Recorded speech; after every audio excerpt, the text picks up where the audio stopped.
It was 1878, and the sun was a judgment. It hung high over the Dawson Ranch, a flat white disk in a bleached blue sky, pressing the heat down into the dust. The air smelled of cattle, baked alkali, and the sharp, dry scent of the wind rattling the fence posts. This was the high territory, balanced on the edge of the Apache lands, a place of red mesas and canyons that looked like wounds in the earth. The world was still being built here, with railroad ties and barbed wire.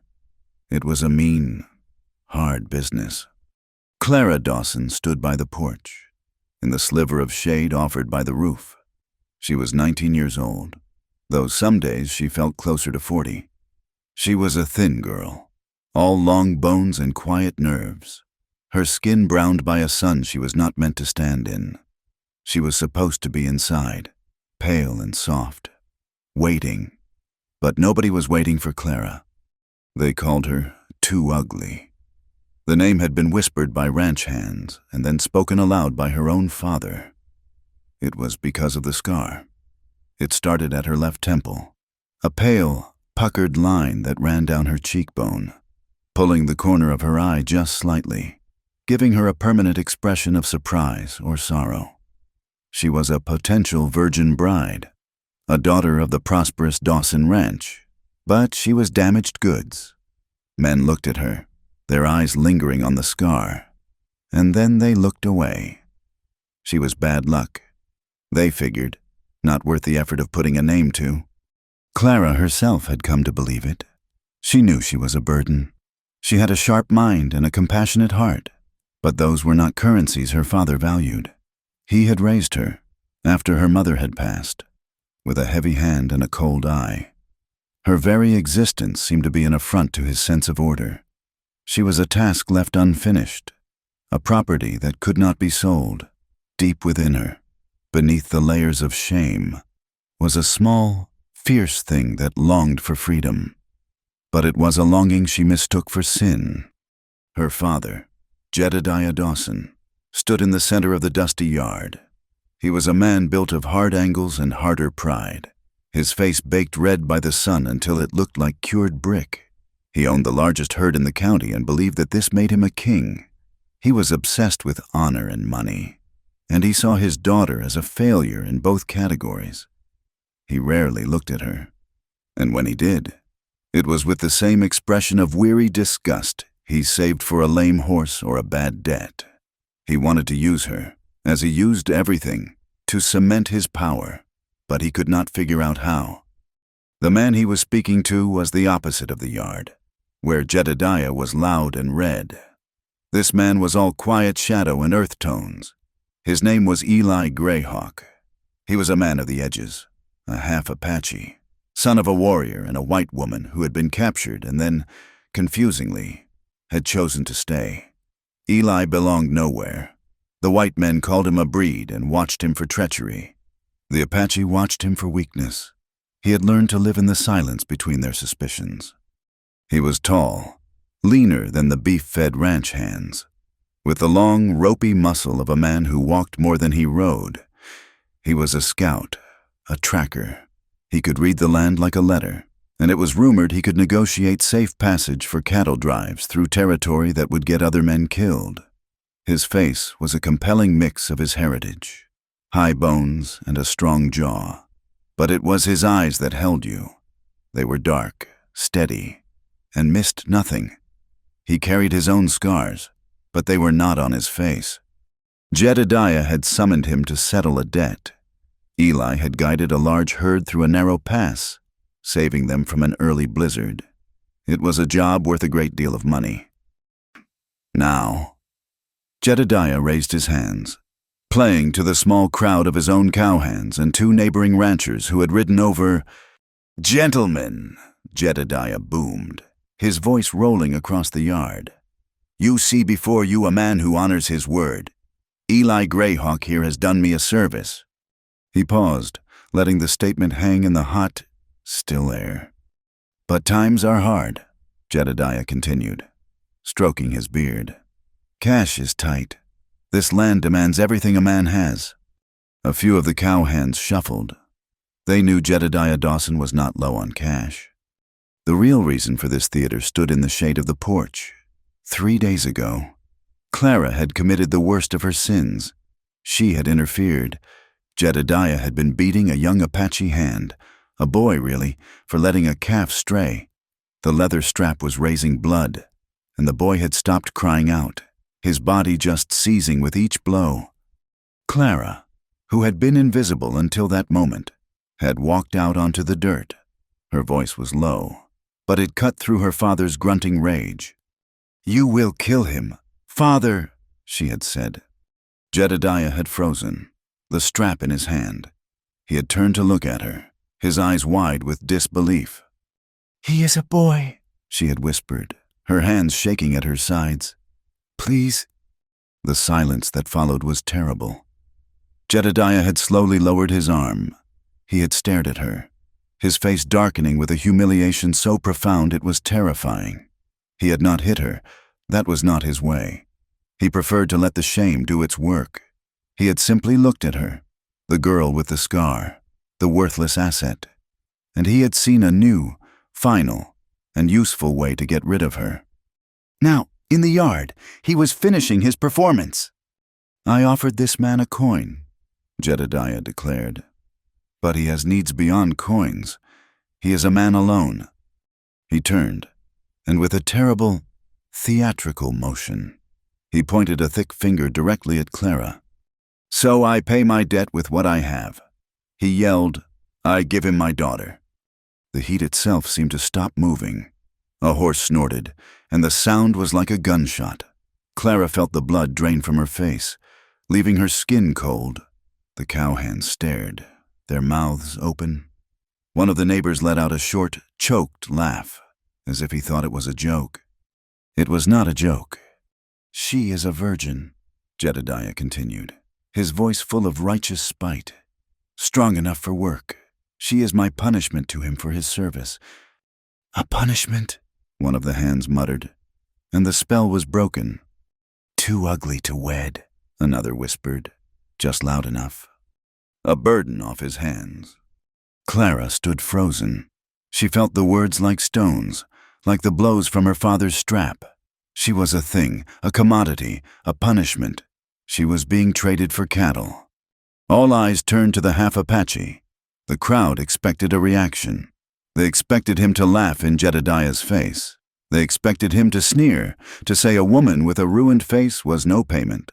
Or perhaps, being a savage, they expected him to grab her, to show his crude pleasure. Eli Greyhawk did none of those things. He did not smile. He did not laugh. He did not show any satisfaction. His dark eyes moved from Jedediah, whose face was puffed with his own cruel cleverness, and settled on Clara.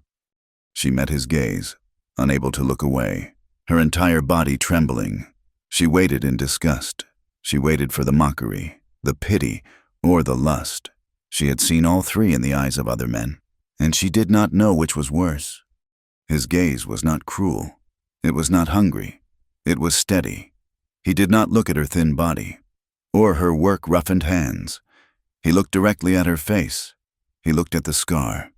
For a long, silent moment, he just looked at the scar. Clara felt as if the hot sun had vanished, as if the only thing in the world was the pressure of his gaze. And in it, she saw something she had never seen before. He was not looking at her as if she were ugly. He was looking at her as if she were wounded. It was recognition. His memory was sharp. He had been a boy himself, hiding in the brush 10 years ago. When he saw the carriage overturn, he had seen a small girl, her face bloody, being carried away. He had also known her mother, a woman who had once given his own mother water and spoken to her with kindness. A small act that had saved both of them from a misunderstanding that could have turned bloody. He owed a debt, and it was not to Jedediah Dawson. Eli Greyhawk turned his head back to her father. He nodded once, a short, final motion. "I accept payment," he said. His voice was low, rougher than she expected, like stones moving over each other. It carried no triumph. It carried weight. Jedediah barked a laugh. "It is done," he shouted, slapping his hands together. "She is yours, Greyhawk, and good riddance." He looked at Clara. His eyes were flat, dead. "You are no longer a Dawson," he said, his voice dropping to a cold, conversational tone that was more brutal than his yelling. "You will take nothing. You will leave my property now." He did not give her time to gather a dress, or the small wooden bird her mother had carved for her. He did not give her time to think. "Go," he commanded. Eli Greyhawk walked to his horse, a lean Mustang, and untied the reins of a second pack animal. He did not look at Clara, but he waited. She felt the eyes of the cowhands on her back. She felt the hot shame burning her face, a heat worse than the sun. She was an exile. She was less than nothing. She put one foot in front of the other. She walked down the 3 steps of the porch, her worn boots landing on the soft, deep dust of the yard. She walked past her father, keeping her eyes down, refusing to give him the satisfaction of her tears. She walked past the whispering men, past the horses swishing their tails at the flies. She walked until she stood beside the pack horse. Eli Greyhawk mounted his own horse in one fluid motion. He looked down at her. He did not offer her a hand up. He did not speak. He simply turned his horse's head toward the gate. Clara stood there for one more second, the dust of the Dawson Ranch under her feet for the last time. She was terrified. She was humiliated. She was the property of a man they called a savage.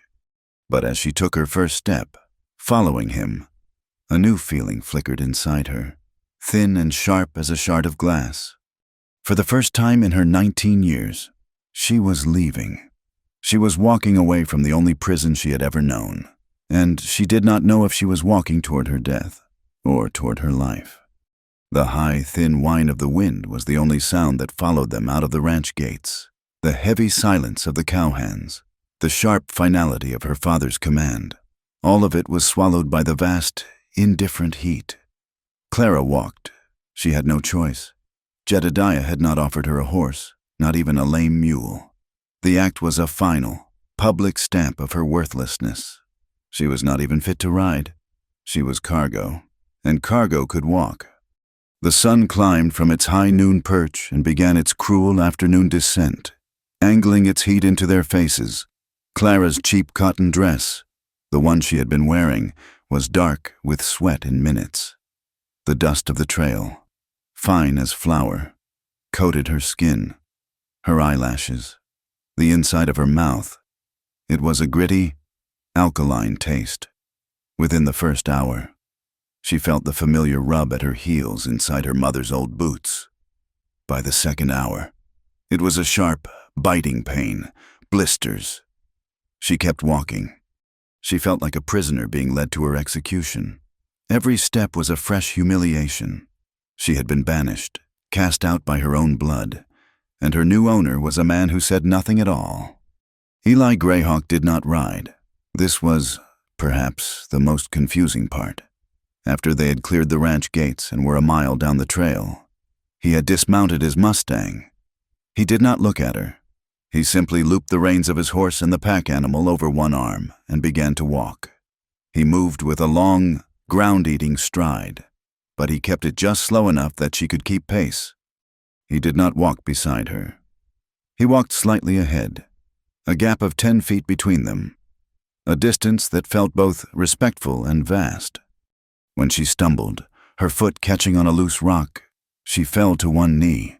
The sharp stones bit through her dress, and she choked back a cry, more of shame than pain. She expected him to stop, to turn, to curse her for her weakness, to drag her up by the arm. He stopped. He did not turn. He just waited, his back to her, a silent column of patience. The horses stopped with him, their harness jingling softly. Clara pushed herself up. Her hands were scraped, and dust clung to the new, weeping blisters on her heels. Her breath was coming in short, hot gasps. She forced her legs to move, to close the distance. Only when she was walking again did he resume his pace.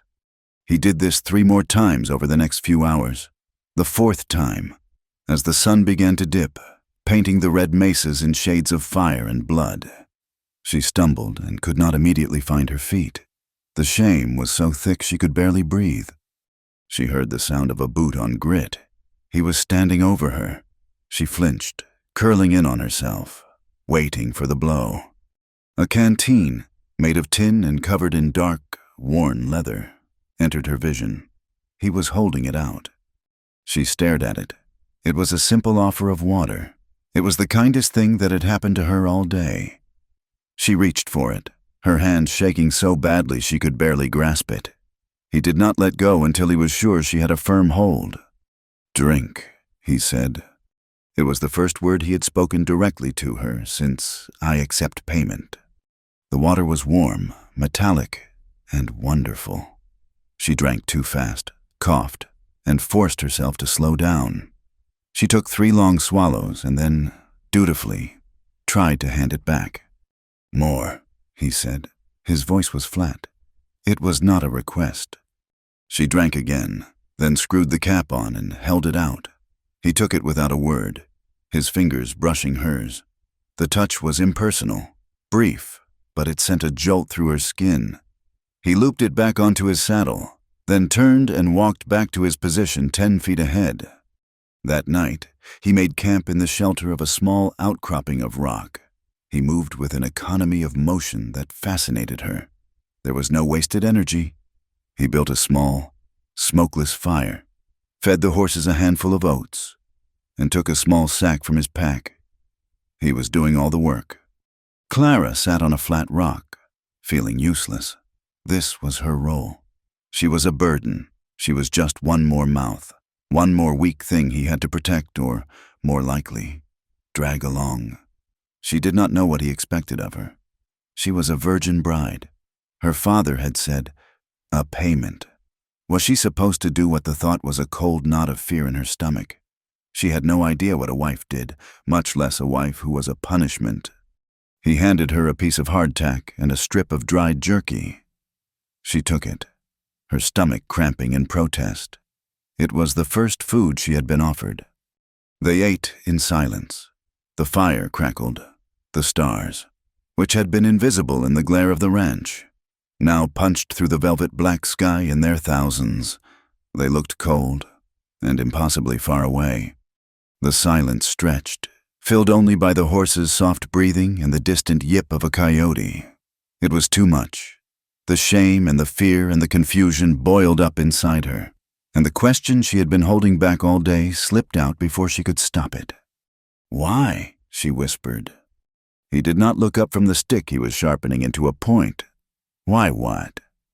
"Why do you not?" she faltered, her face hot. "They all call me too ugly. My father does. Why don't you say it?" He stopped whittling. He looked up, his dark eyes catching the firelight. He seemed to be truly seeing her, not just the shape of her, but the thing inside. His gaze was heavy, like a hand. He looked away, toward the vast darkness of the desert. "The desert does not change because of what men say," he said, his voice low. "It is still the desert. Neither do you." Clara stared at him. She had no answer for that. She had expected cruelty or pity. He had given her something else, a truth. Maybe it was a simple, hard statement, like a rock or a tree. It did not comfort her, not exactly, but it settled something deep inside her.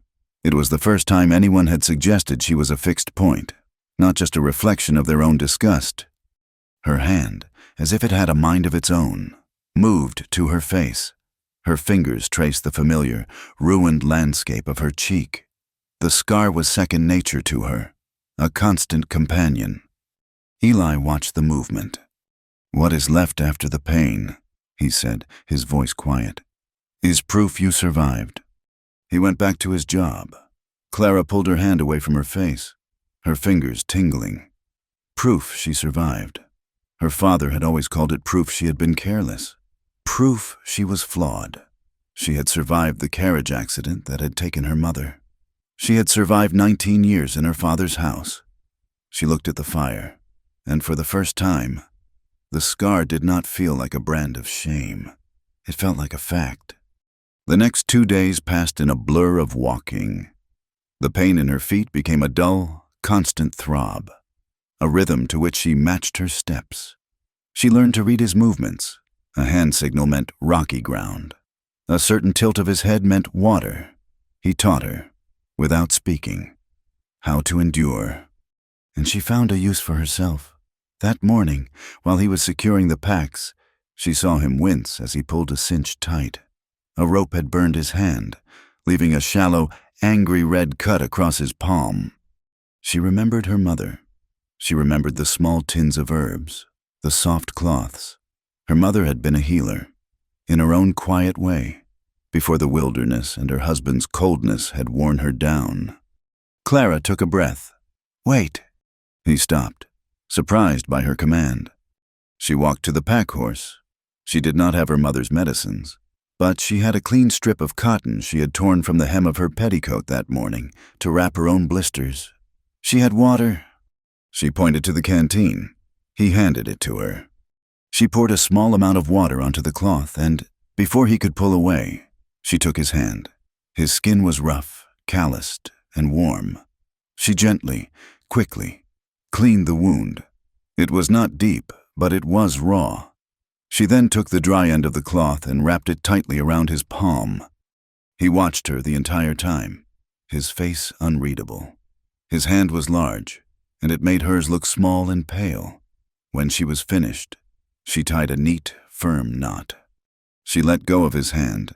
"It will keep the dust out," she said, her eyes on the knot.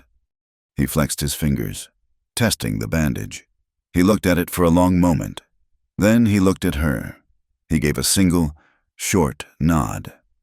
He did not say thank you, but when they started walking again, she felt a change. It was tiny. She was not just a burden. She was a person who could wrap a wound. Her hands were useful. That night, the weather turned. The wind, which had been a hot breath, turned cold and angry. It came up suddenly, a shrieking gale that threw sand into their faces and made the fire sparks dance wildly. The sky, which had been clear, was suddenly a low, black ceiling. "Sandstorm," Eli said, his voice urgent. He grabbed the horse's tethers. "Here, now!" He pulled her toward the same shallow rock overhang they had camped near. It was not a cave, just an indentation. It offered little protection. "Get down!" he yelled over the wind. Clara huddled against the rock, pulling her knees to her chest. The wind was a physical thing, a screaming animal that tried to pull her apart. The sand stung her skin like 1,000 needles. She was shaking, not just from the wind, but from a cold that seemed to come from her bones. Eli fought with the horses, settling them on the most sheltered side of the rock, then came to her. He had a thick, woven poncho, dyed in dark reds and grays. He sat beside her, his back to the wind, and threw the poncho over both of them. Suddenly, the world was small, dark, and close. The roar of the wind was muffled. She was pressed against his side, from her shoulder to her knee. She could feel the hard muscle of his arm, the solid wall of his chest. He was much larger than she had realized. She could smell the scent of him, not the ranch smell of sweat and cattle, but something cleaner, like cedar, dust, and leather. She was trembling violently. "It will pass," he said. His voice was a low rumble, close to her ear. She was pressed against a man who owned her. Her heart was hammering against her ribs, a wild, trapped bird. She was terrified. But the terror was confusing. He was not touching her, not really. He was simply existing, a solid, warm barrier against the cold. His arm was a wall, not a cage. She was so cold, and he was so warm. After a moment, her shaking slowly began to subsist, the shivers of cold mixing with the shivers of fear. This was not what she had imagined. This was not the savage from the stories. He was just a man, holding a poncho over a woman to keep her from freezing. It was simple survival. She closed her eyes, listening to his steady breathing, a counter-rhythm to the screaming wind. For the first time, she was pressed against a man, and she was not afraid of him. She was afraid of the storm. She was afraid of her father. She was afraid of what came next. But she was not afraid of him. She began to realize, huddled in that small, warm darkness, that her fear was changing. She still believed, somewhere deep, that she was a bride who had been sold, but the man who had bought her was treating her with more decency than the man who had raised her. She was terrified of the growing, strange gratitude in her own heart. She was a Dawson, and he was a half-breed, a savage. To feel anything but fear was a betrayal. But whose? The storm raged for hours. They did not speak again. Clara, exhausted beyond measure, eventually slumped against him, her head resting on his shoulder. She did not mean to. It was not a conscious choice. She simply fell. He did not push her away. He did not move at all. He just sat, a solid, warm rock in the middle of the screaming wind, and let her rest. The sun was high when they finally crested the last ridge. The journey had taken 4 days. 4 days that felt like a lifetime. Her boots were ruined. Her feet were a bloody mess. But she was walking. Eli stopped.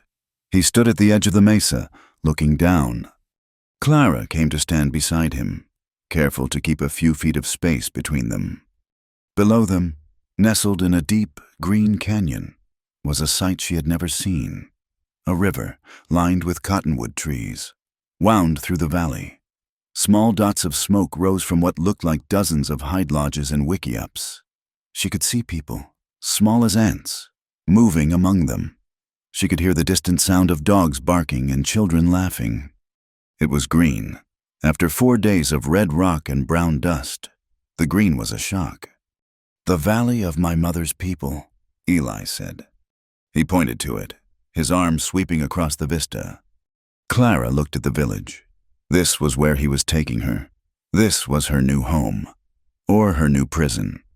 She looked back, over her shoulder, the way they had come. There was nothing out there but miles of desert, and at the end of it, the Dawson Ranch. She thought of her father, of the contempt in his eyes, of the word punishment. She looked at the green valley. It was a place of strangers, of people her father called savages. They would hate her. She was white. She was the enemy.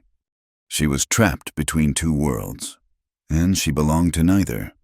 She looked at the valley, then back at the desert, and for a terrifying moment, she was not sure which one she feared more. Walking down into the valley was like descending into a different world. The air became cooler, damper. The constant high whine of the desert wind was replaced by the rustle of cottonwood leaves and the murmur of the river. The smells changed from dry alkali and baked rock to damp earth, wood smoke, and the unfamiliar, savory scent of roasting meat. As they reached the edge of the settlement, the sounds of life grew louder. Dogs, lean and yellow-eyed, ran out barking, but they did not approach Eli.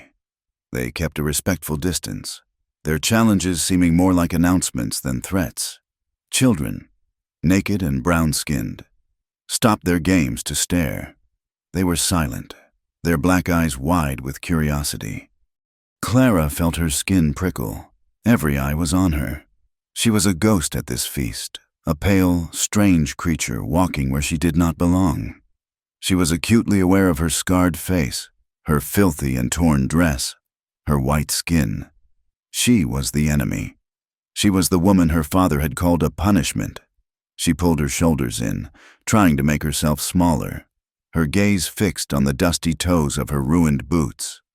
Women looked up from their work.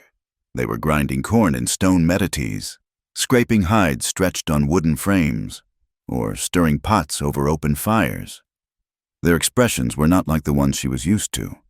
At the ranch, men had looked at her with pity or disgust. These women looked at her with something else aflat, assessing neutrality. They were curious, perhaps wary, but there was no malice in it. It was the look a person might give a strange new animal, trying to decide if it was dangerous or merely lost. Eli walked past the lodges, leading the horses, and did not stop until he reached a wickiup set slightly apart from the others, shaded by a large cottonwood. He dropped the reins and began to uncinch the saddles. He had not spoken a word to her since the ridge. A woman emerged from a nearby lodge. She was older, her face a beautiful map of wrinkles, her hair streaked with white but still thick and long, tied back with a leather thong. She wore a simple buckskin dress. She looked at Eli, and her face broke into a small, rare smile. She spoke to him in a language Clara could not understand, a flow of soft and guttural sounds. Eli answered her, his voice low. He gestured, not at Clara, but in her general direction. The old woman's eyes settled on Clara. They were as dark and sharp as Eli's. She looked Clara up and down, a long, thorough examination that missed nothing, from her matted hair to her bloody feet. Her gaze lingered on the scar for a moment, but her expression did not change. Then she turned and disappeared back into her lodge. Clara's heart sank. This was it. She was being rejected. Even here, she was too ugly, too white, too much of a burden. But the woman returned a moment later. She was carrying a folded cotton dress, simple and clean, in a dark blue color. She also carried a clay jug of water and a small bowl. She walked directly to Clara and held out the items. Clara stared, uncomprehending. The woman pushed them gently into her hands. She said something, her voice surprisingly soft. Eli spoke from behind them. Her name is Tense. She is my mother's sister. She says you are welcome. She says to drink. Clara looked at the old woman, tense, and tried to find her voice. Thank you, she whispered. Tense just nodded, as if a great deal had been settled. Then a small girl, no more than 5 years old, peeked out from behind the woman's dress. She was holding a small wooden bowl filled with a clear liquid. The girl darted forward, her movements quick as a squirrel, and shoved the bowl at Clara. Clara, her hands full of the dress and jug, almost dropped everything. She managed to free a hand and take the bowl. It was water. The girl had brought her water. The child stared at Clara's face, her head tilted, before darting back to the safety of Tense's legs. These two simple acts, the offering of a dress and a cup of water, were so at odds with the cruelty of her father that Clara felt a knot form in her throat. She drank the water, her hands shaking. It was cool and sweet from the river. Tense pointed to the wickiup, then to Clara, then to the dress. The meaning was clear. Go! Change! Clara ducked inside the small shelter. It was dark, cool, and smelled of dry grass and smoke. It was empty save for a few blankets and a small fire pit. She quickly shed her filthy dress, the symbol of her old life, and pulled the new one over her head. It was soft and loose and blessedly clean. When she came back out, Tense was gone. Eli was rubbing down his horses. He did not look at her. The first few days were a special kind of torment. Clara had been raised to do chores, but the chores of the Dawson Ranch were about maintenance, mending, cleaning, feeding chickens. This was about survival. She stood at the edge of village life, a ghost in a borrowed dress. She felt utterly, profoundly useless. The women her age were strong, their arms muscled, their hands competent. They laughed as they worked, a constant stream of conversation flowing between them. She was a burden, just as her father had always said. If she was useless here, she was useless everywhere. She watched them grind corn, their bodies moving in a steady, powerful rhythm, the stone pestle rising and falling. She watched them prepare hides, their knives flashing with practiced skill. She did not know how to do any of it. One morning, she saw a young woman leave her grinding stone to tend to a child. Clara, desperate to prove she was not just a mouth to feed, walked over to the meditate. She picked up the heavy handstone. It was awkward in her grip. She tried to imitate the motion she had seen, a rocking, grinding movement. She pushed. The stone slipped, sending a spray of dry corn kernels scattering across the dirt. A few of the nearby women stopped to look. There was no laughter. No one pointed. No one spoke a word of derision. They just watched. Then, as if a silent signal had been given, they all turned back to their own work, their own stones resuming their rhythmic song. Clara's face burned with humiliation. She tried again, slower this time. She was clumsy. Her arms ached. The rhythm was impossible. After a few minutes, she had produced only a handful of rough, uneven meals. A small girl, the same one who had offered her water, came up and held out a bundle of dried herbs, pointing toward a coulee. She was asking Clara to help. Clara took the herbs and moved to the pounding stone. She was clumsy, her hands soft from a life of uselessness, blistered. The women continued to work around her, their silence a neutral field. Clara realized it was not the silence of judgment she had known her whole life. It was not the silence that meant you are failing. It was the silence of you are learning. It was the silence that said, "Keep trying, we all did." Eli was a distant presence. He would leave early in the morning, sometimes with other men, sometimes alone. He would return at dusk. He never asked her what she had done. He never told her what to do, but she would feel his eyes on her. One afternoon, while she was awkwardly trying to scrape a small deer hide, he walked past. He did not stop, but his eyes flicked to her hands, to the way she held the scraping tool.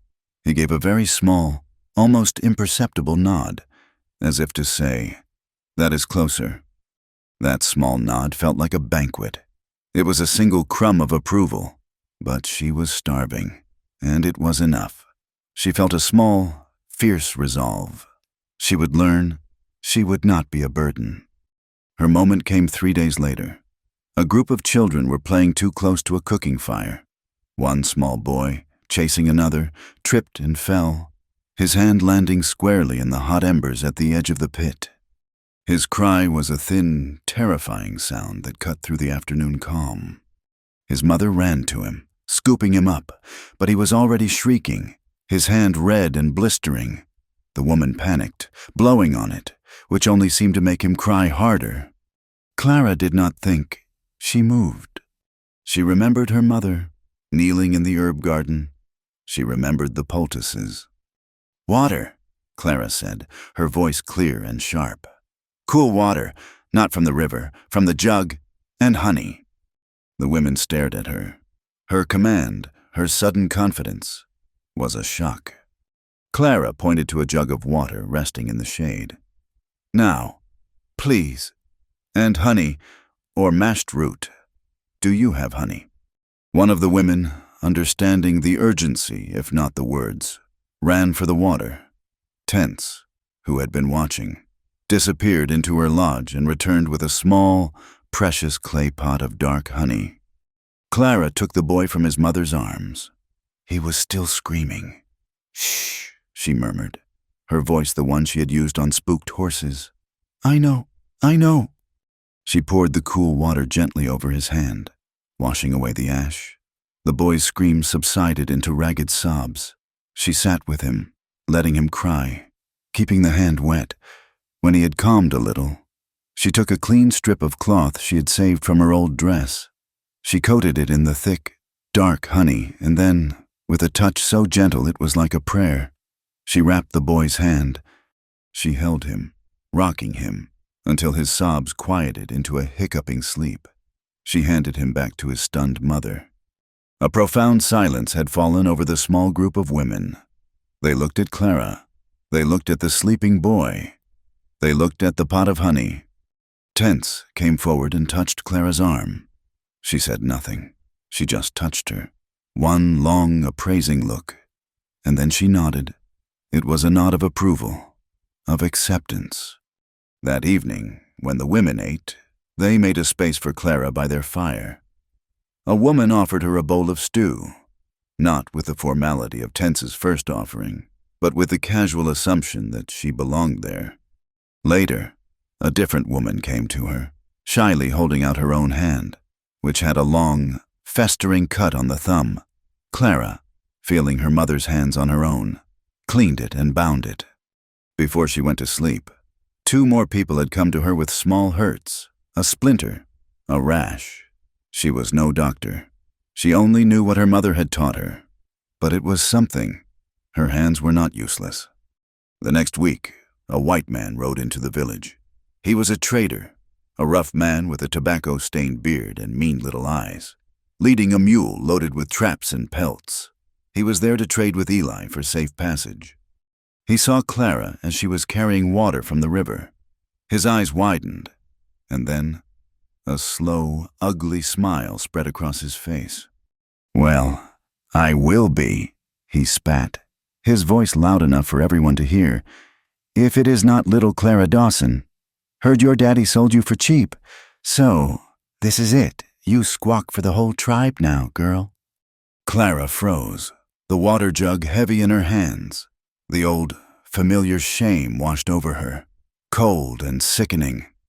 Before she could even breathe, Eli was there. He moved like a shadow, materializing between her and the trader.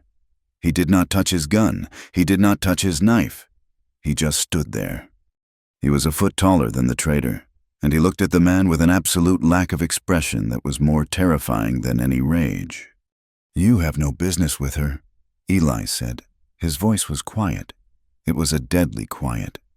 The trader's smile faltered. He looked at Eli, at the silent, watchful Apache men who had appeared at the edge of the clearing, and his bluster evaporated. "No offense meant, Greyhawk," the trader mumbled, his eyes shifting away. "Just surprised to see her."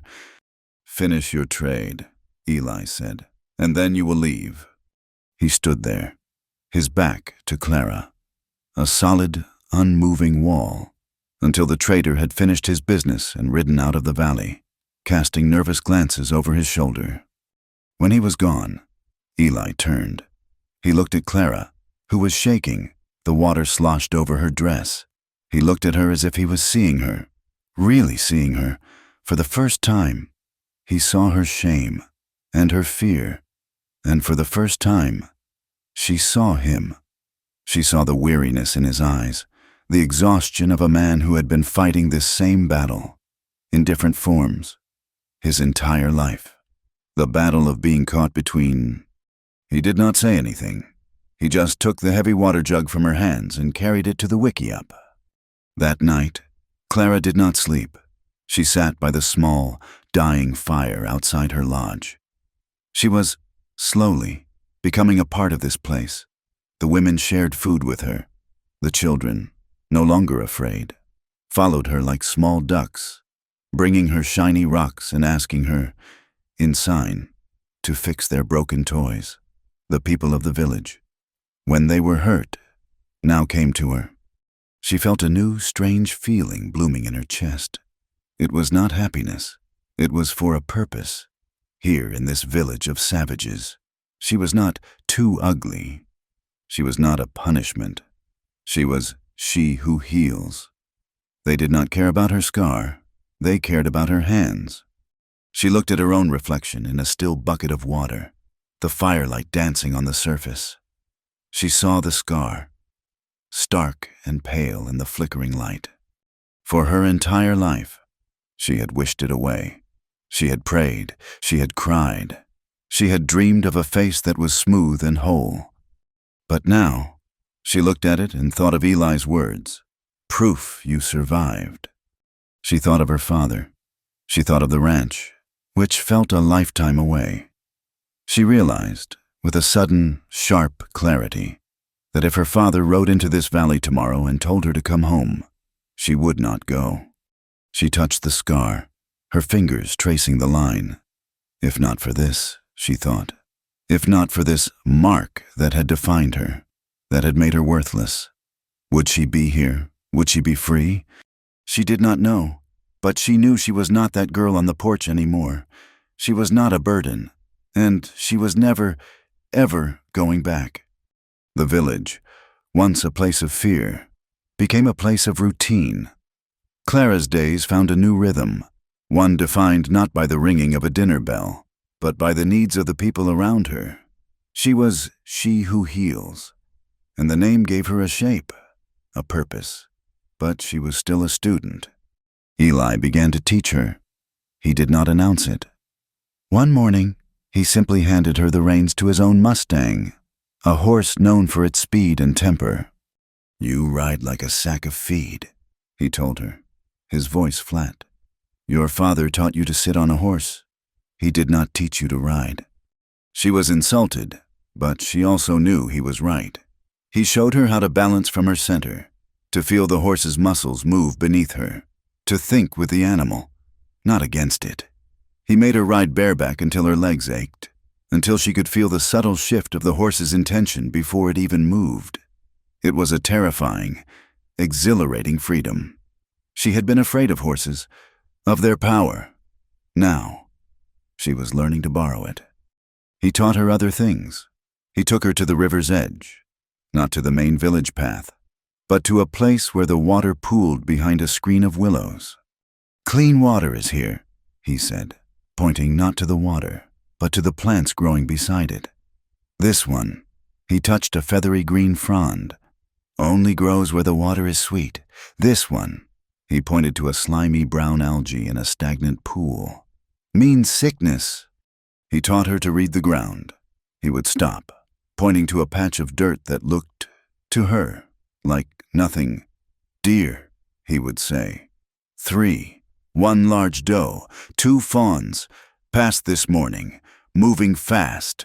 She could not see it, and her frustration made her want to weep. He was patient. He would get on one knee, trace the sharp, small edge of a hoof print with his finger. "See, the edges are sharp. Old tracks are worn down by the wind." He taught her to listen. "The wind in the high pines means the air is heavy. Rain will come. The wind in the scrub oak means it is just a high wind. It will pass." He even gave her a weapon, not a gun. "Too loud," he said. "A gun says, 'Here I am.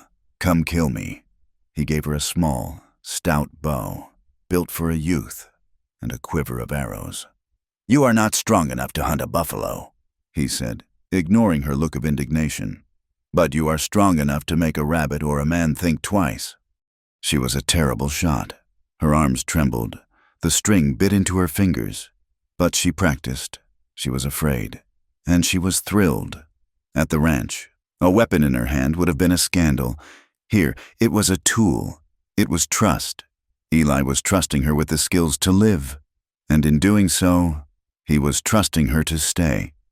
The season was turning. The long, hot days of summer giving way to the sharp, cool nights of autumn. The work of the village shifted to gathering, drying, and preparing for the cold. Eli was gone more often, scouting the passes, checking the movement of the buffalo herds, and, Clara suspected, watching the movements of the white settlements. One morning, he told her to bring a blanket and her bow. "We are checking the northern snares. It is a short ride." She had never been on one of his scouting trips. Her heart did a strange, lurching jump.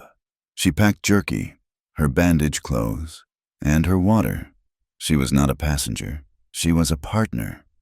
They rode for 2 hours, climbing out of the green valley and back into the high, red rock country. The air was cleaner up here, and the silence was vast. Eli moved with his usual quiet focus, his eyes constantly scanning the horizon, the ground, the sky. Clara, riding beside him, tried to see what he saw. She saw rocks. He saw a place an enemy could hide. She saw birds. He saw a warning that a mountain cat was near. They found the snares. One held a large rabbit, which Eli dispatched quickly and tucked into his pack. He showed her how to reset the snare, his large, calloused hands moving with surprising delicacy over the thin wire loop. As she was packing the snare, the wind changed. It had been a low, steady breeze. Suddenly, it stopped. The world went utterly, breathlessly silent. Eli stood up, his head cocked, sniffing the air. "It is bad," he said, his voice low. "What is?" Clara asked, looking around. The sky was still blue. "The air, it smells of iron, and the birds are gone, as if he had summoned it. A cloud bank rolled over the high mesa, a solid, bruised purple wall moving with unnatural speed. The sun disappeared. The temperature dropped 10 degrees in a single minute. "We must find shelter," he said, his voice urgent. He grabbed the reins of his horse. "There is no time to get back to the valley. The pass will be slick rock." A moment later, the rain hit. It was not a gentle shower. It was a cold, violent deluge. The drops were like ice, driven by a wind that had sprung up with a low, mournful howl. It turned the red dust to a thick, slippery mud in seconds. "This way!"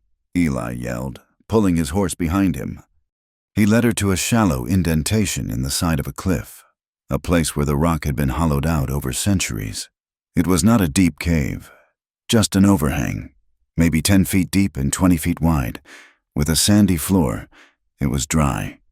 He pushed the horses into the deepest part of the shelter, where they stood, shivering and miserable, their backs to the driving rain. Clara huddled against the rock wall, pulling her blanket around her. It was useless. The wind drove the rain sideways, and she was soaked through in minutes. Her teeth began to chatter, a violent, uncontrollable rattling. Eli was working, pulling dry wood from a pack he carried. He found the driest part of the cave floor and, with his flint and steel, managed to start a small, sputtering fire. It was a small, brave spot of yellow in the growing dark. The rain had brought an early night. He unrolled his sleeping pack. "Here," he said, and threw a thick, heavy Navajo blanket over her. It was heavy, woven tight, and smelled of him, that scent of cedar and smoke. She wrapped it around herself, but it was too late. The cold was inside her. Her dress was plastered to her skin, and the wind that shrieked past the cave mouth seemed to pull the warmth from her bone. Eli sat by the fire, feeding it small sticks. He looked at her. Her lips were blue. Her whole body was shaking so hard the blanket was vibrating. He frowned. He looked at the rain, then at her. He made a decision. "This is not good," he said, his voice practical. "The fire is too small. The wind is too strong. You will be sick by morning. Out here, a lung fever is a death sentence." Clara just nodded, her teeth chattering too hard to speak. He moved from the fire.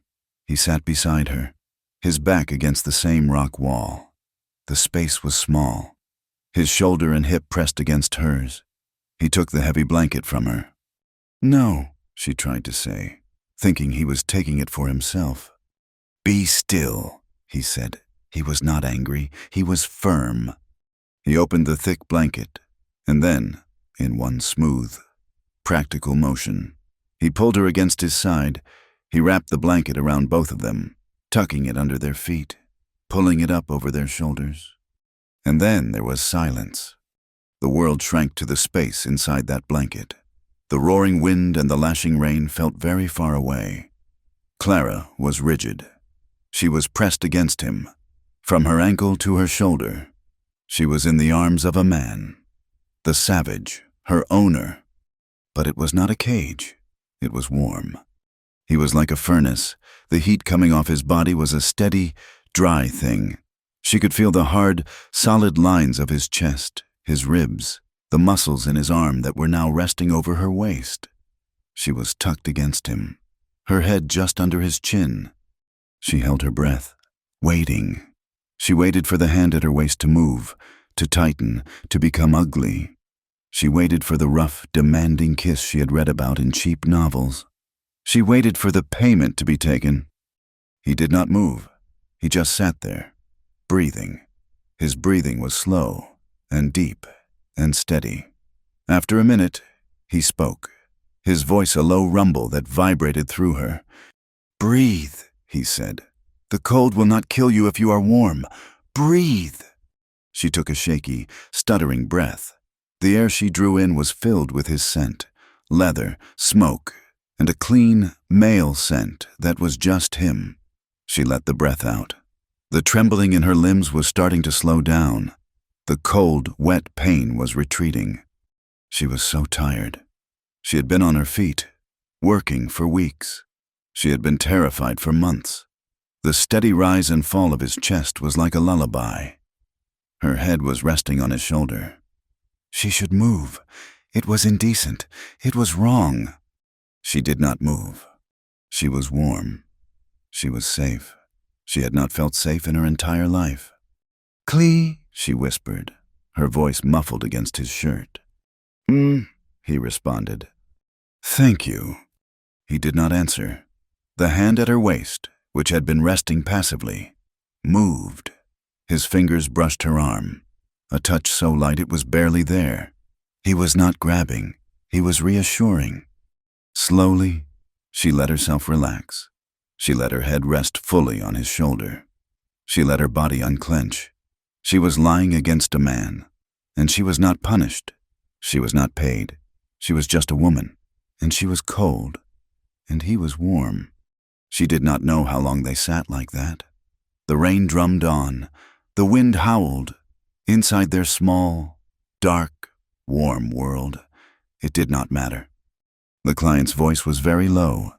"Just for her. I have not," she began, then stopped. "No one has ever." "I know," he said. He shifted, just slightly, turning his head. His face was very close to hers. She could see the dark shape of his eyes in the dim light from the fire. She could feel his breath, warm on her cheek. He was not the cold, handsome cowboys who had ignored her. He was not her father, full of rage. He was just Eli. Steady, solid. Here. He lowered his head. It was achingly slow.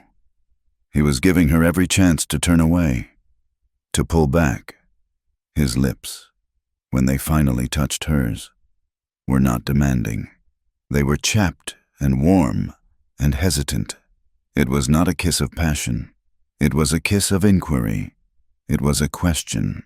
She did not pull away. She leaned into it. A small, tiny movement. It was her first kiss. It was clumsy and short, and it tasted of smoke and rain. It was the most beautiful thing she had ever known. He pulled back, just an inch. He rested his forehead against hers. His eyes were closed. "Clara," he whispered, her name. He had never used her name before. "Yes," she whispered back. He started and then stopped. "Tell me," she said, her newfound courage surprising her. He let out a long breath. "When I saw you in the yard, I remembered." She listened, her heart beating a slow, heavy drum against his ribs. 10 years ago, I saw the carriage. It fell. I saw a girl with a bloody face. I remembered." He paused. "Your mother. She was a good woman. She spoke to my mother. Once, in town, she gave her water. She stopped, and she stopped a bad thing from happening.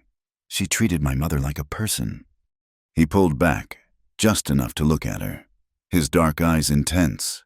"My people, my mother. We do not forget kindness, or a debt." He traced the line of her scar, his finger calloused but impossibly gentle. "When your father did that when he shamed you, he shamed her. He shamed her memory. I could not let that stand." Clara's world shifted. "So I am in debt?" she whispered, the old shame returning. "You took me to honor your debt to my mother." "Yes," he said, and her heart broke. "No," he said, his voice rough. He touched her face again, his hand cupping her jaw. "I took you because of the debt. I kept you. I am keeping you for this." He leaned in and kissed her again. This time, it was not a question. It was an answer. It was still gentle, still respectful, but it was firm. His lips moved over hers, and she felt a firelight inside her. A fire that had nothing to do with the small blaze in the cave and everything to do with the man holding her. It was a slow, deep warmth that spread through her, making her tremble for a whole new reason. She realized what she wanted. It was not a grand house or a rich husband. It was this quiet strength, this gentle respect, a hand that knew how to hold a bow and how to reset a snare, and how to touch a scar as if it were a thing of value.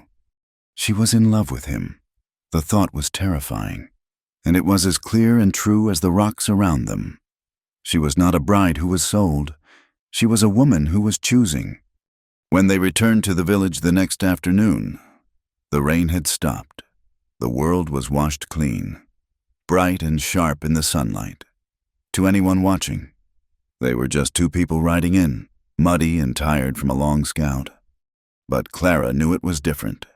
She sat her horse straighter, her body alive and aware in a way it had never been. Eli rode beside her, and the space between their horses felt charged, a live wire. Tense was waiting. The old woman looked at Clara and then at Eli. Her eyes, as sharp as any hawk's, missed nothing. She did not see the mud. She saw the change. She saw the way Clara looked at her nephew. She saw the new softness in Eli's eyes when he looked at the white woman. A slow, knowing smile spread across her wrinkled face. She nodded, once, and went back to her work. That night, Clara lay in her own wickiup, wrapped in her own blankets. But she was not alone. She was still wrapped in the memory of his arms. But the fear was still there, a small, cold stone in her heart. He had taken her because of a debt. He had kissed her, but he had not said the words. He was a man of honor. She knew that. Was he just being honorable? Was he kissing her because he felt he should, because she was his property? And this was his duty. I am his wife, she thought. Or am I his burden? She did not know, and he was a quiet man, a man who spoke in actions, not words. She knew, with a sinking feeling, that they would never be free of this question until something forced it, something big. 3 days later, Eli was standing on the ridge overlooking the valley, the one he had first shown her. He was teaching her how to watch the distant horizon for the movement of the game. He suddenly went still. "Get down," he said, his voice a low command. "What is it?" "Dust," he said. "Riders. Many of them." He pulled a small spyglass from his pouch and raised it. He was silent for a long time. The wind whipped his black hair across his face. "Eli," she whispered, her fear growing. He lowered the glass, his face carved from stone. "It is them," he said. "Who?" He looked at her, his eyes dark with a new, cold fire. "Your father. He is coming." The dust of their arrival was a brown, choking cloud that preceded them, a stain against the clear autumn sky. Jedediah Dawson did not approach the village. He stopped his horse at the edge of the cottonwoods, 100 yards from the nearest wickiup. He and the 6 men with him were a hard line of iron and leather, a stark violation of the valley's peace. They sat their horses, their rifles in their saddle scabbards, their hands resting on their hips, near their revolvers. Word had moved like fire. By the time Clara and Eli had descended from the ridge, the village was already prepared. It was not a panic. It was a settling. The children and the dogs had vanished. The women had moved to the back of the lodges, out of sight. The men of the village, 24 of them, had materialized from the woods and the riverbank. They did not carry rifles. They carried bows, and their quivers were full. They did not form a line. They stood in the spaces between the lodges, in the shade of the trees, a silent, watchful, and deadly perimeter. Jedediah Dawson spat a stream of tobacco juice into the dirt. His eyes, red-rimmed from the sun and his own internal fire, scanned the village, dismissing the silent Apache warriors as if they were part of the landscape. "So, this is the style he keeps," Jedediah boomed, his voice carrying in the still, tense air. He had heard the rumors. The whispers had reached the saloons. And then his own ranch, his daughter, the too ugly one, the one he had sold for a pittance, was living with the Apache. Not as a slave, the rumors said, but as something else.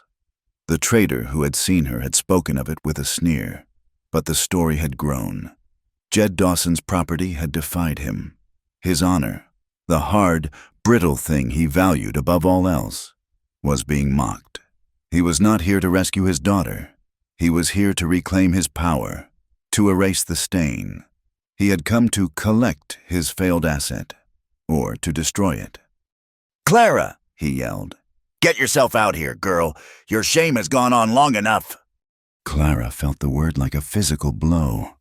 She was standing near the central fire pit, Eli at her side. The whole village was watching.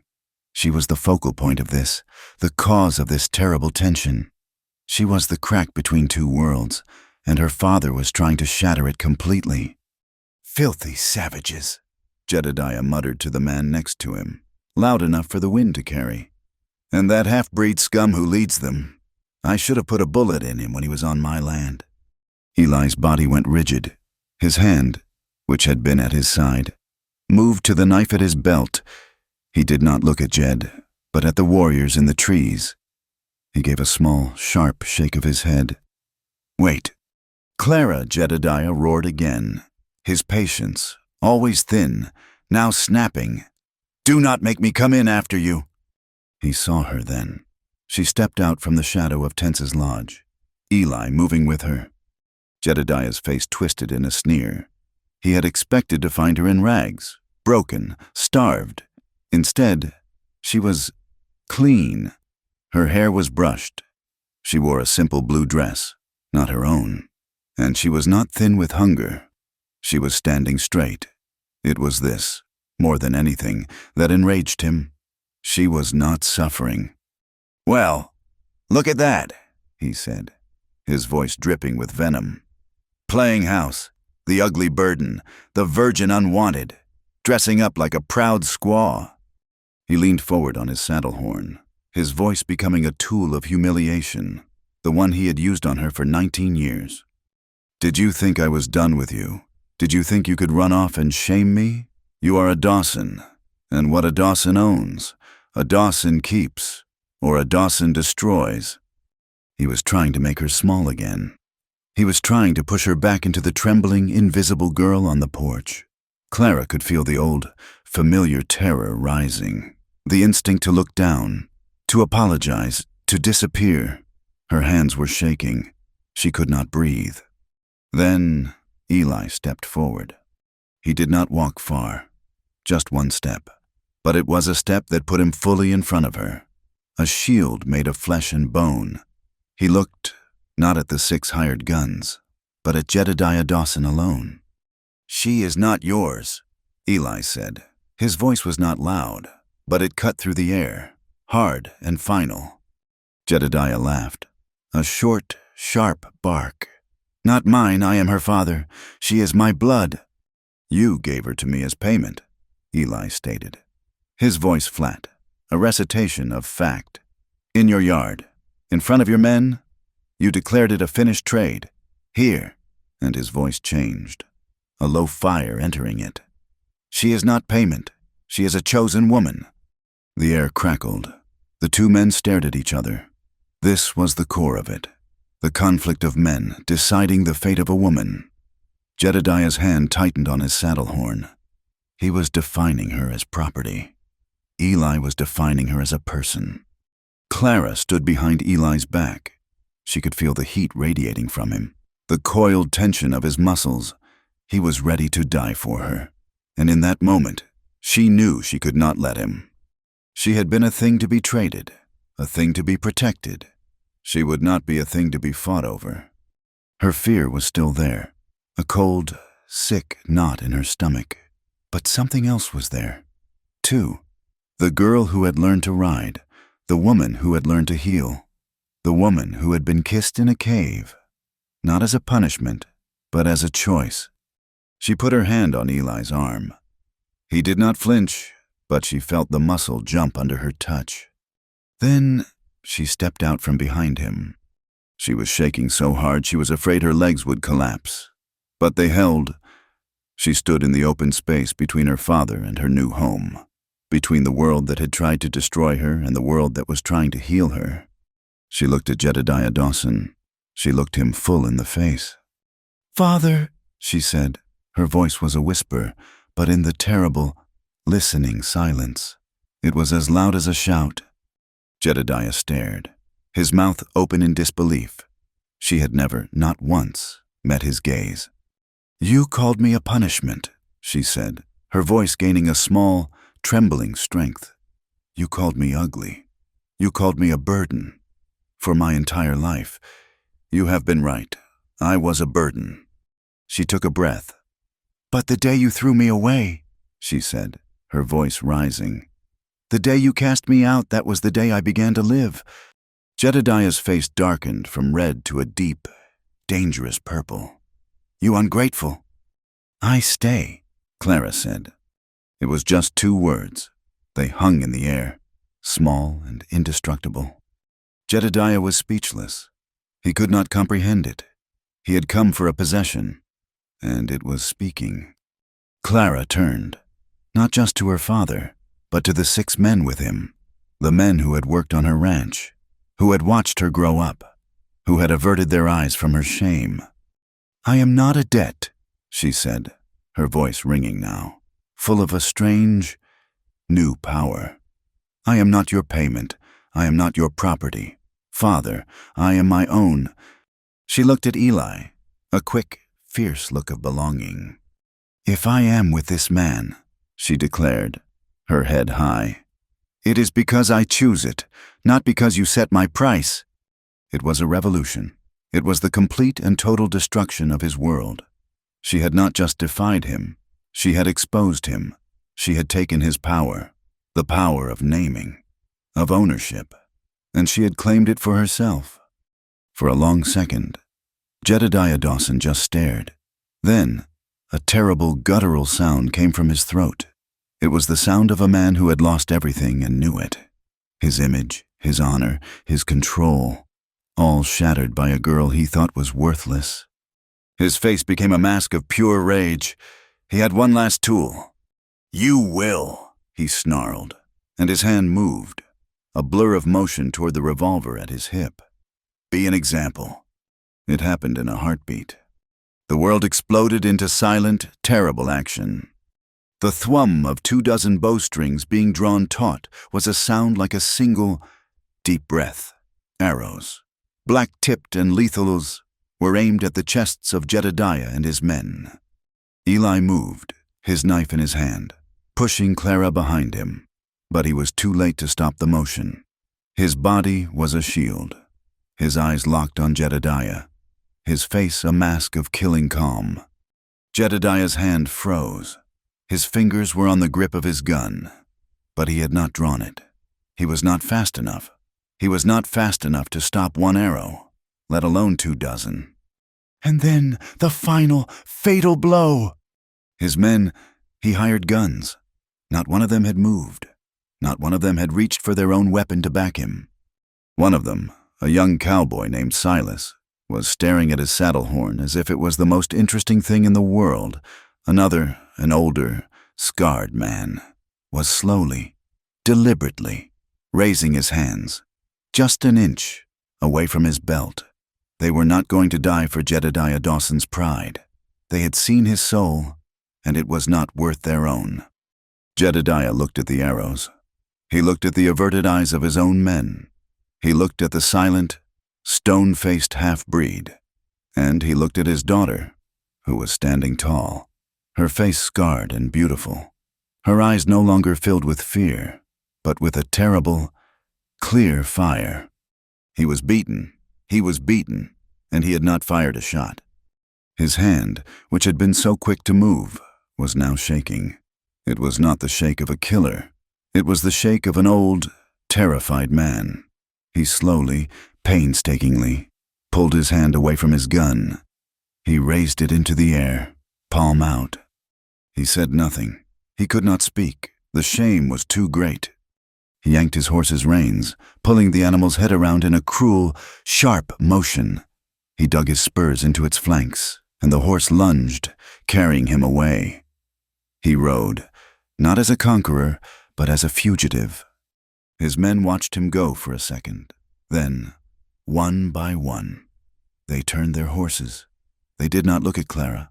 They did not look at the Apache. They just turned, a defeated, quiet procession, and followed their broken master out of the valley. as the last rider disappeared, one of the cowhands, the young one, Silas, hesitated. He looked back, just for a moment, at Clara. He did not smile, but he gave a short, small nod of respect, and then he was gone. The dust settled. The sound of the wind in the cottonwoods returned. The Apache warriors, one by one, unstrung their bows. The arrows went back into their quivers. The tension, so sharp it had been a taste of metal in the air, was gone.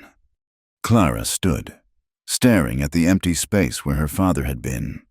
And then her legs, which had held her up through the worst moment of her life, gave out. The world went gray at the edges. She crumpled, not in a faint, but in a sudden, total evacuation of strength. She did not hit the ground. Eli was there. He had not moved like a lover. He had moved like a comrade. He caught her, his arm going around her waist, her body sagging against his. He held her up. He did not speak. He just held her, his hand splayed on her back, his body solid and real. She leaned her head against his chest, her eyes closed, and for the first time, she let herself cry. Not for fear or for shame, but for the sheer, terrible, and beautiful release of it all. She was free. The departure of the riders left a vacuum, a ringing silence that was deeper than the simple absence of sound. The dust they had raised hung in the air, a golden, bitter haze in the late afternoon light. The Apache warriors, who had been moments from sending death, simply melted back into the trees and lodges. Their presence dissolved. Their bows vanished. It was as if they had never been there. The village returned to its life. A dog, brave now, crept out and barked once, a sharp, questioning sound. Clara was still standing, held up by Eli's arm, her body shaking in the aftermath of the adrenaline.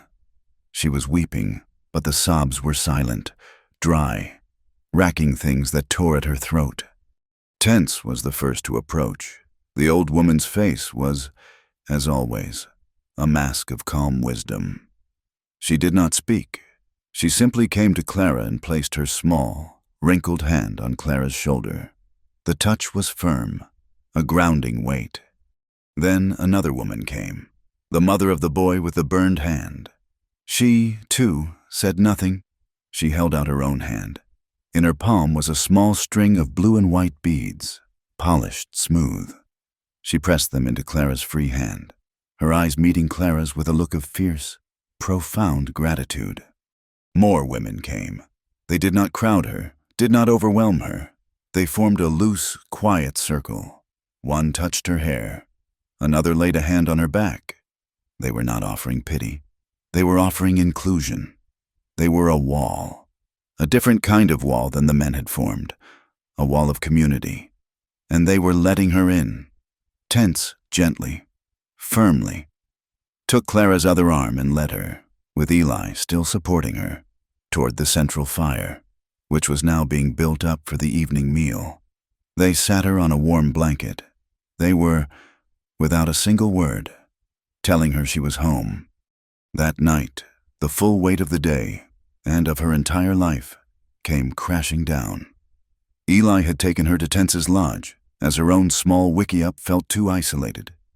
Tense nodded, gave her a bowl of hot broth, and then left them, giving them the privacy of the small, warm space.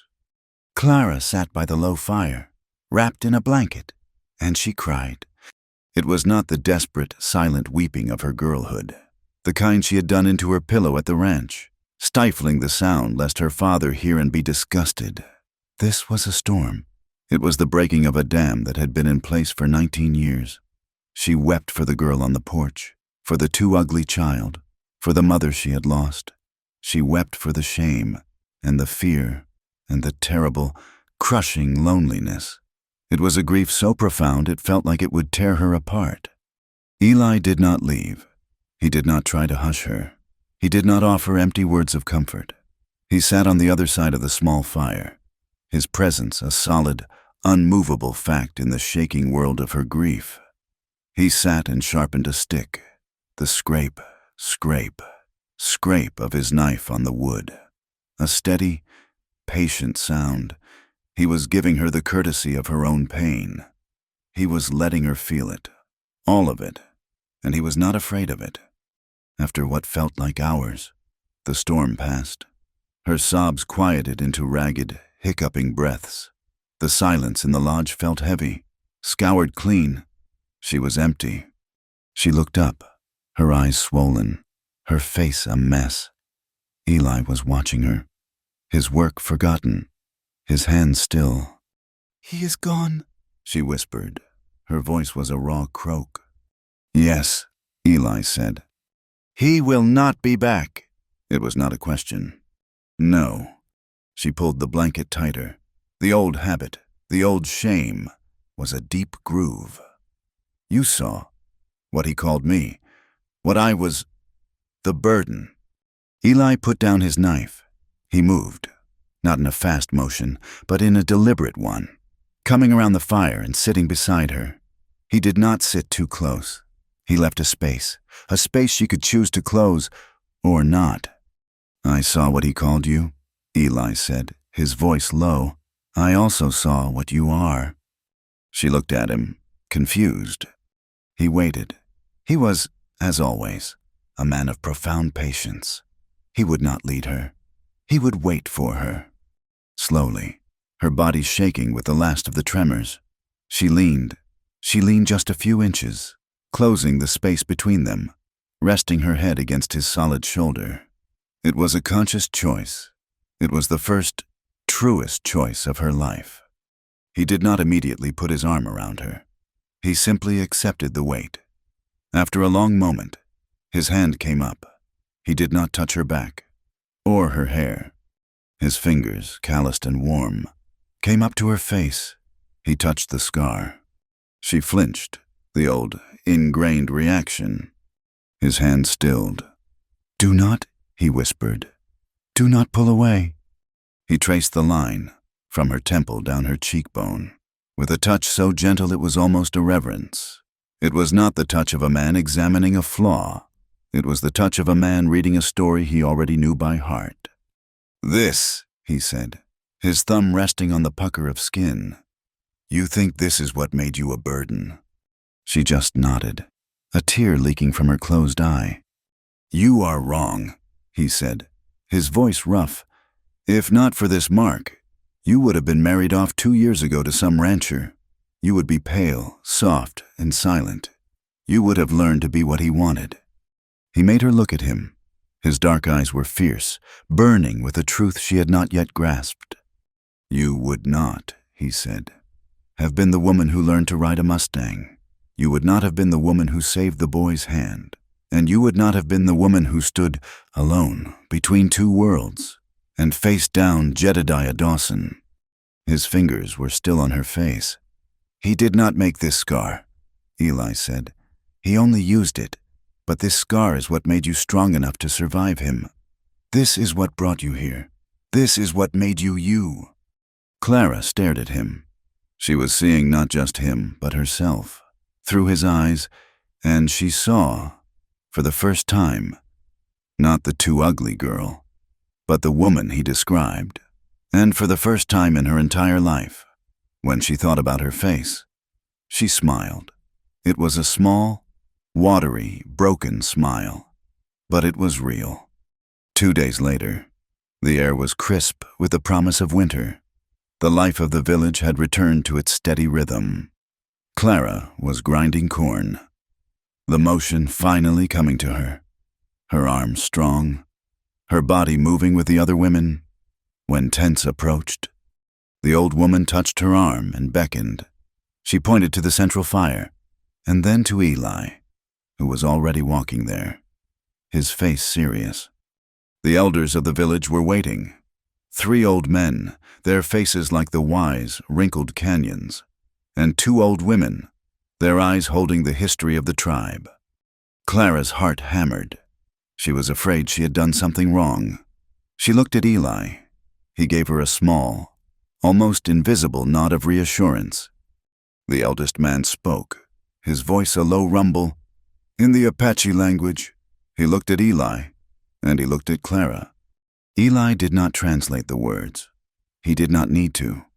One of the women stepped forward. She was not holding a Bible. There was no man in a black coat.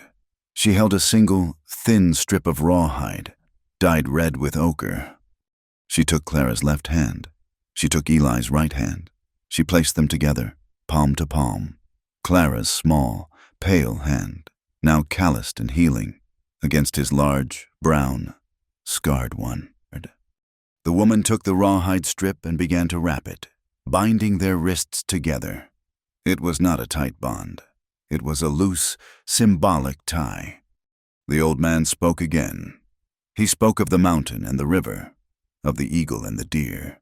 He spoke of two paths coming together, not to become one, but to run beside each other, strong and separate, but joined. Eli was looking at her. He was not looking at the elders. His dark eyes were locked on hers, and in his eyes, he was making his vow.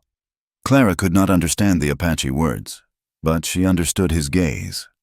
It said, "I see you." It said, "I choose you." It said, "I am here."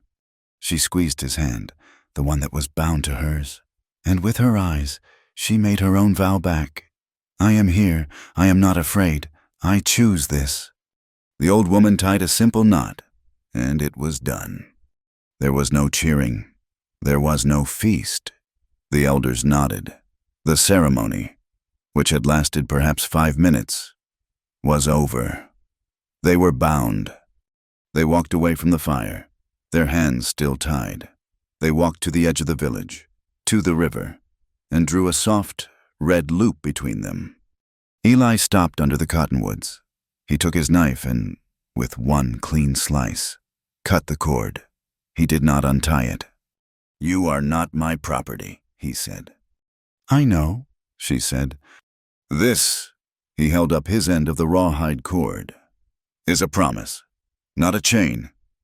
He took her face in his hands, the same way he had in the cave, and kissed her.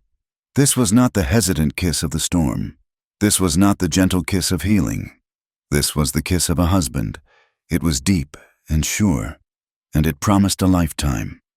And yet, that night, as she lay in his blankets, in his lodge, the one he had built, a new, warmer, and more permanent shelter, the old voice returned.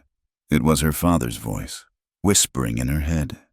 A half-breed, a savage, and you, the unwanted burden. He took you out of pity, out of a debt to your mother. Now he is bound to you. Do you deserve this? Do you deserve this proud, good man, this strong, good community? She felt small. She felt, once again, too ugly. She lay there, her back to him, as he slept. The doubt was a cold sickness, a poison she had drunk for so long she did not know how to live without it. She must have made a sound, a small, choked sob. His arm came around her. He did not wake up fully, but in his sleep, he sensed her distress. He pulled her back against his chest. His body was warm, solid, and real. He tucked her head under his chin, and his breathing returned to the slow, deep rhythm of sleep. He held her, not as a debt, not as a punishment. He held her as his wife. The next morning, she woke up, and the doubt was still there, a faint, gray shadow. She walked out of the lodge into the bright, cold morning. The first person she saw was the little boy with the scarred hand. He saw her and he ran, his small legs pumping. He did not run to his mother. He ran to Clara. He slammed into her legs, wrapping his arms around her knees, babbling a happy, nonsensical story in his own language. Clara stood there, the sunlight on her face, the boy's arms around her. She looked down at his dark, happy, upturned face. She put her hand on his head, and the voice in her head went silent. The doubt did not vanish, but at that moment, it did not matter. Her hands were useful. She was loved. That was the answer. The weeks passed.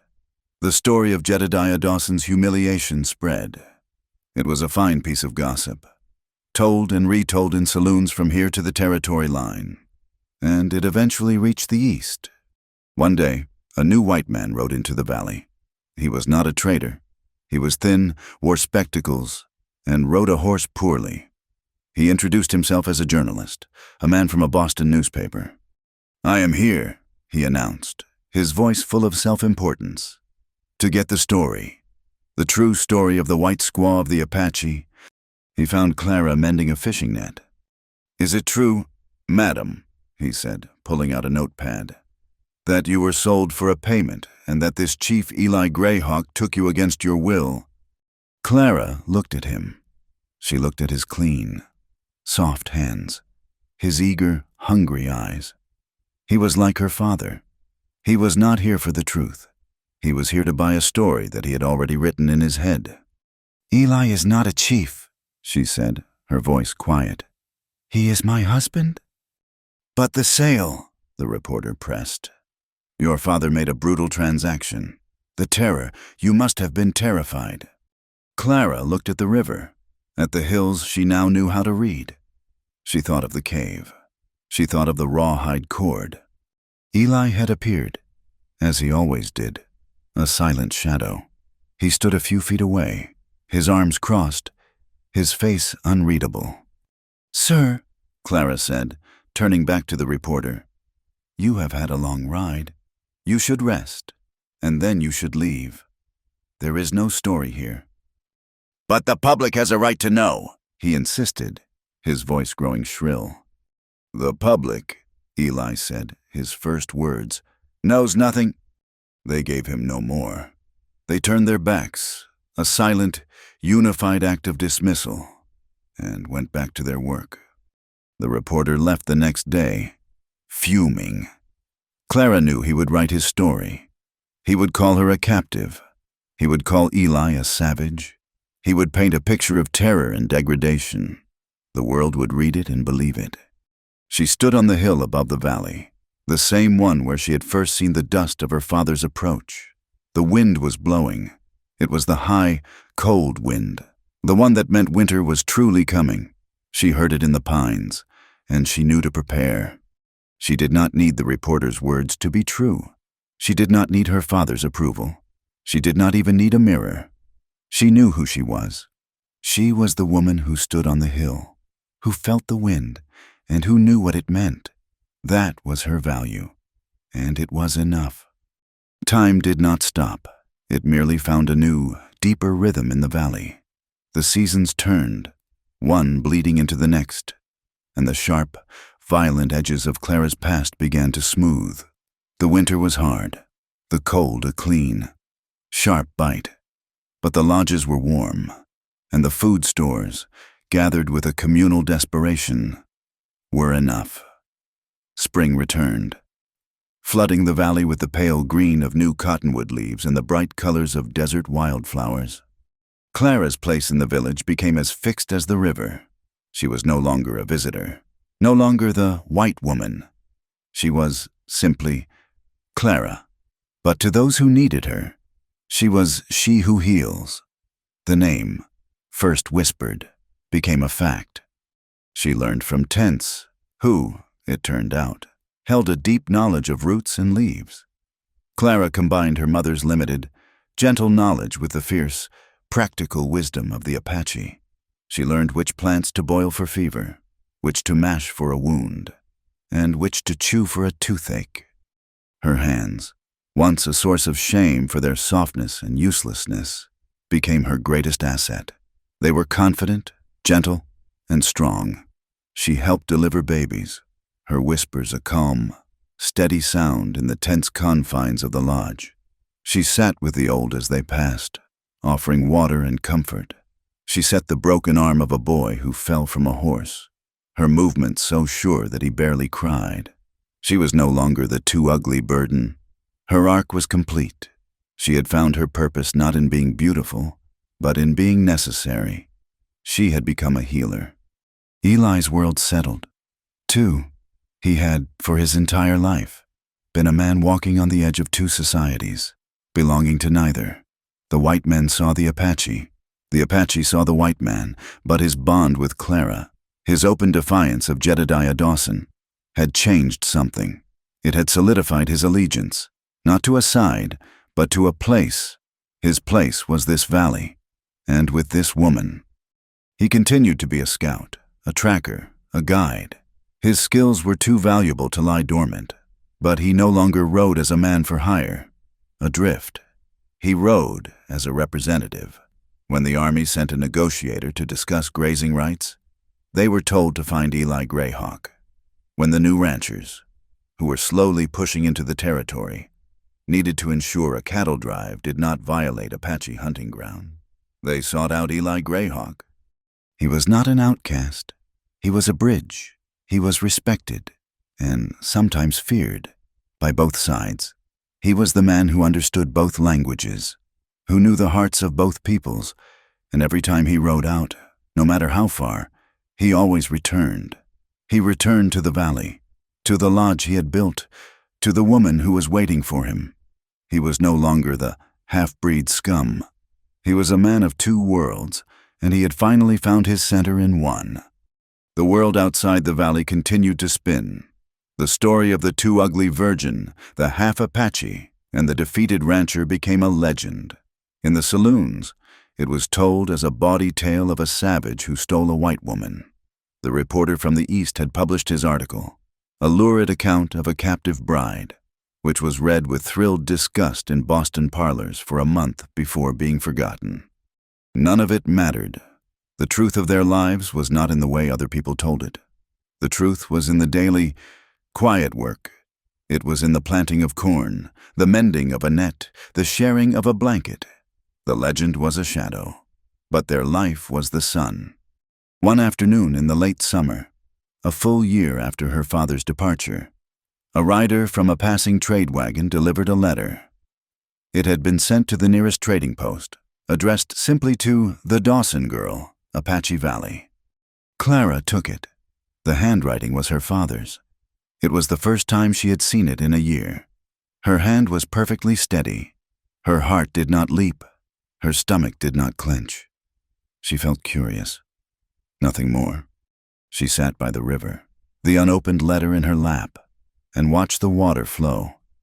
Eli came and sat beside her. He did not ask what it was. He just sat, his presence a quiet support. She opened it. It was not an apology. Jedediah Dawson was not a man built for apologies. It was not a plea for her to return. It was short, the words scraped onto the paper in angry, dark ink. I am still alive. It read, The ranch is failing. The bank has taken half the herd. I write this only so you know I am still alive. That was all. She read it twice. She saw the rage, the pride, the desolation of a man who had lost his kingdom and was now just an old, bitter man. She felt a small, distant sadness, not for herself, but for him. She did not need to cry. She did not need to rage. The emotional loop, the one that had bound her to his approval and his cruelty her entire life, was closed. He was just a man on a failing ranch, a long way away. She looked at the letter. She could have kept it, a relic of a past she had survived. She could have shown it to Eli as proof. Instead, she folded it neatly, placed it on the surface of the river, and let the current take it. They watched it, a small white square, as it bobbed, grew dark with water, and then sank, disappearing into the green depths. It was gone. The next morning, she went to that same spot by the river to gather water. The sun was just rising, painting the canyon walls in shades of rose and gold. She knelt by the bank and saw her reflection in the still, clear water. She saw her face, the brown, sun-kissed skin, the eyes no longer filled with fear, but with a calm, steady light. And she saw the scar. It was there, a pale silver line from her temple to her cheek. Eli came and knelt beside her. His reflection appeared next to hers. He looked at her, looking at herself. His hand came up. He touched the scar, his fingers tracing the familiar line, the one he had first seen in the ranch yard, the one he had kissed in the cave. It was not a gesture of comfort. It was not an act of pity. It was a ritual. It was a greeting to an old friend. "This," he said, his voice a low rumble, "is where our story began." She smiled, and she leaned into his touch, turning her face to kiss his calloused palm. "But it is not," she whispered, "where it ends." Their life was a quiet, steady rhythm. It was not a life of grand magic, but of small, daily choices. Love was not a rescue. It was the choice to stay, the choice to build, the choice of a man mending a saddle by the fire while his wife grounded corn. It was the choice of a family, not of blood, but of purpose, a place where you were not a possession, but a respected, necessary part. That evening, they walked to the high ridge, the one where she had first seen the valley and he had first seen her father's dust. The world was spread out below them, wild and dangerous, the sky a vast, open bowl.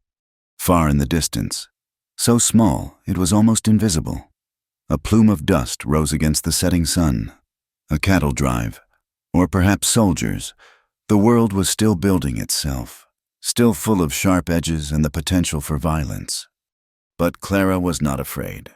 She stood in the wind, a wind she now understood, her hand in Eli's. She was not the girl who had been thrown into the desert. She was the woman who had chosen to live there. Eli raised a small, cedar flute to his lips and began to play.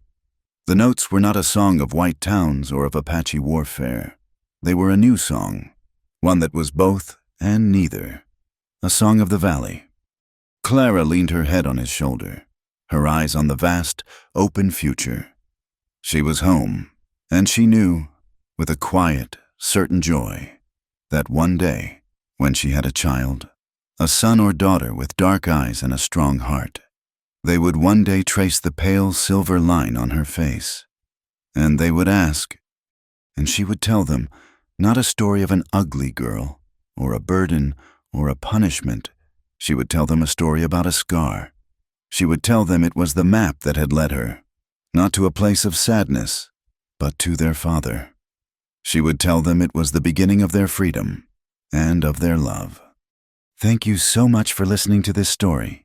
I truly hope you enjoyed it. This is a community, and I would love to connect with you. Please leave a comment below and let me know where you are listening from, and what your thoughts were on Clara and Eli's journey. If this story touched you, please consider subscribing to the channel, Wild West Tales, and give this video a like. And one last thing, please support us by hitting that hype button. It truly helps get these stories out to more listeners just like you. Thank you again.